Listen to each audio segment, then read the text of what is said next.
it's Kirby Day. Is it? It is. Look behind you. Jack! I have the funnest comic to show and tell today about Suspense Stories number 4.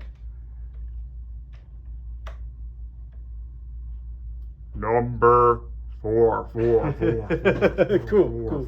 4. Mysterious voice from beyond. Peter, let's talk about this. Let's talk about this book.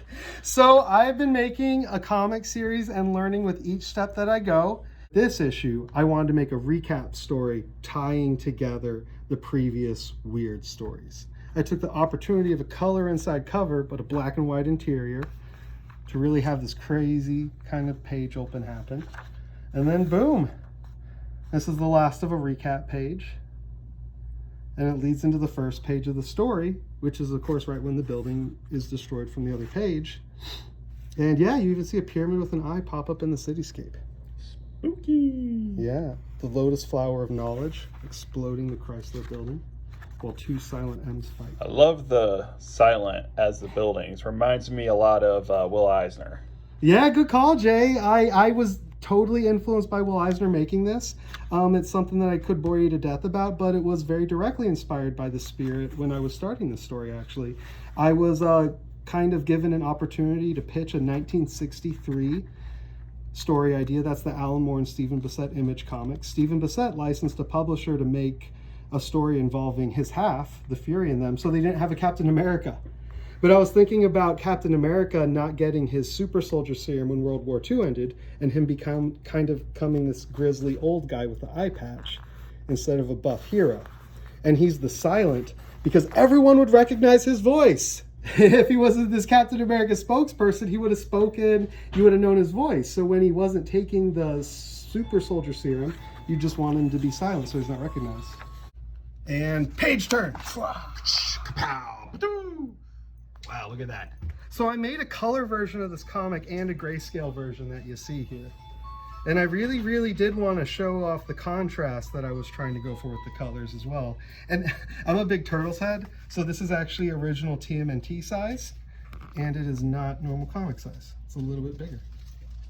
Are there really abnormal comic sizes? You know, some people think so. They're like, is that really a comic? And they're looking at TMNT Last Ronin. You know, some people really are like, it has to fit in my box and bags and boards, or I don't understand it. If it's current size, then we're good. If it's not current size, oof. Yeah. So But yeah, no, this is when the silent M falls into the ground with the other M, and he becomes in a virtual reality of combat when he's already in a losing position, when he's already kind of in suspense, falling from the air. And then you find out, whoa, he's in suspense the whole time. It's not like the narrative meaning of suspense. It's like he's literally held in suspense. And these are stories that he's been told while he's held in suspense. Number 4 of the series with the big reveals here. So these are kind of like tales of suspense. Will we get in trouble if we say that? I don't know. Well, no. We own the rights to this. This is totally just my own idea. That was the launch board for it, and it's not actually related to 1963 now. That story actually has never come out. There's been 2 publishers who tried to publish it, and they literally let people not finish work and say that meant that other stories shouldn't come out.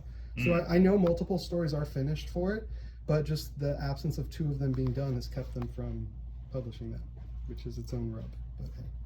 But anyway, so while the M is in suspense, 1, 2, and 3, this is number 4, have been telling what he's being told when he's being programmed.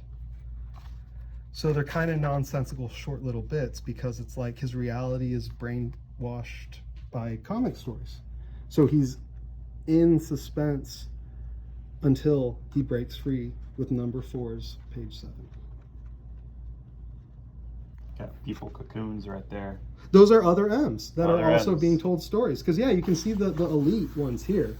You know, you got your Sandman, Robert Smith one. You got your scientist, your Dracula. Gotta have Dracula. Yeah. Comics just become so much more cooler when you introduce Dracula. Honestly, he can fit in any story. I mean, he's immortal. I think they'd make a good episode, He's right? kinda Talking about rich, like, Dracula. yeah, you know, that wouldn't mind make a good episode, yeah. Who knows? Who knows? But yeah, no, so Waveface is a character I did for an earlier story.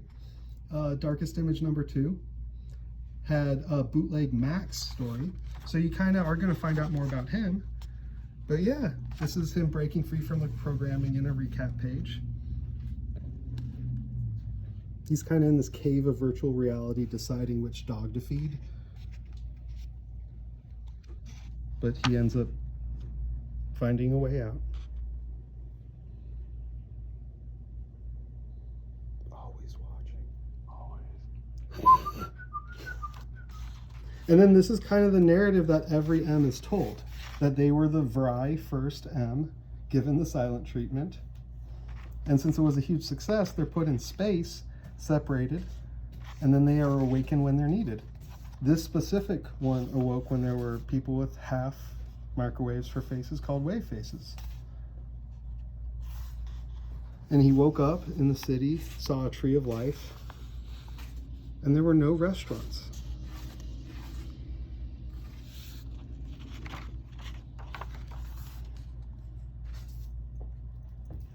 And so then you have this weird guy with worms popping out, and you're like, where did he come from? He's from the same world as the wave face. I think if I saw that, I'd be running in a different direction. Somebody with worms in their hair. It's like, I like it though. I like that design, that split half microwave, half per. It's kind of like, it kind of reminds me of the Tick, where you had like Chairface, Chippendale, and all that. But the Tick is a major influence on this comic. But this sort of kind of reminds me of like a Tick character made by Charles Burns a little bit. Like it has that look, like that uncanniness to it. I love it. Ooh, look at that. Yeah, there was one M that was inexplicably born female. She is the she silent. So is he silent and she's silent? Yeah, there's lots of characters. I've actually made about, I think I want to say 11 short stories in this world, and I try to introduce a new character almost every time. Oftentimes it's 2 or 3 new characters I would introduce. Every issue has a first appearance. They're all keys. I like that. But yeah, this is a straight page from Darkest Image #2 that introduces the world that Waveface and Wormhead come from. So you know. We have doggies. Yeah, there was one day a mask that changed everything. It was an intentionally bootleg story featuring the ideas of someone else's world. So there is a dog that wears that mask. That's a part of this universe and one of the characters that I've made. So Wormhead's ability there is you find out the worms give him the knowledge of whatever happened in the dirt when he puts them through his head. And he vibrates to the past when that happens. But Waveface doesn't be so lucky, so his friend just trips and he's frustrated. And that's their dynamic. And it becomes now a story about them having learned about the dirt of the M. And it's set in this future world where like the idea of buildings are so crazy they have to be a fantasy.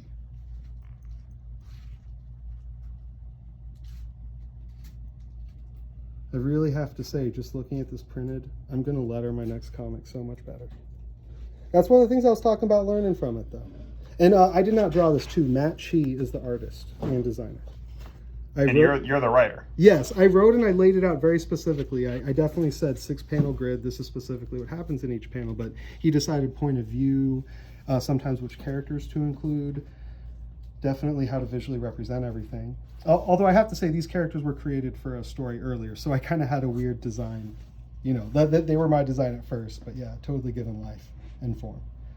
So barely my ideas at all. I'm definitely part of the Jack Kirby did it. You're part of the. It was Jack who created the Marvel universe. yeah, definitely. I think a number of us are. And I am the Stan Lee of this universe, you know, so I have to deal with that emotionally. You got a job. You got to sell this book. This book isn't going to sell itself. Exactly. I have to be the seller of it. I Exactly. can't just be on the artist page making the page. I have to tell you all about it. But yeah, no, the Redacted is that character's name, and the Redacted is telling us about what life was like before the world they know. Hot dogs. You'll never believe what was in them. The ones who provide food, the ones who provide yells, and the ones who provide stares. Yeah, look at Matt's dog. What are these guys right here? They are what is. What is? They are what is. They always attack when people are happy. They try and find them when they're most happy. try to eat the fun away. Yeah, they do.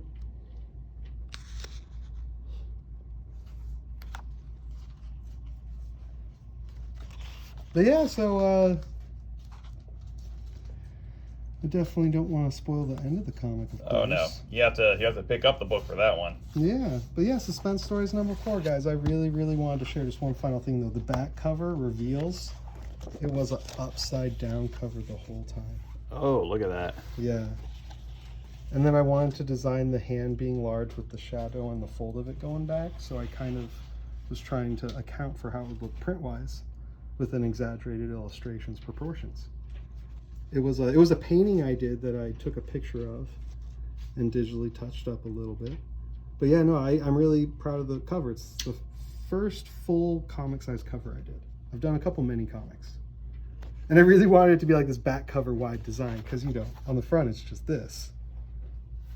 But then you find out, oh, they're sideways and falling when you finish the comic. So yeah, that is great. So the cover is its own suspense story.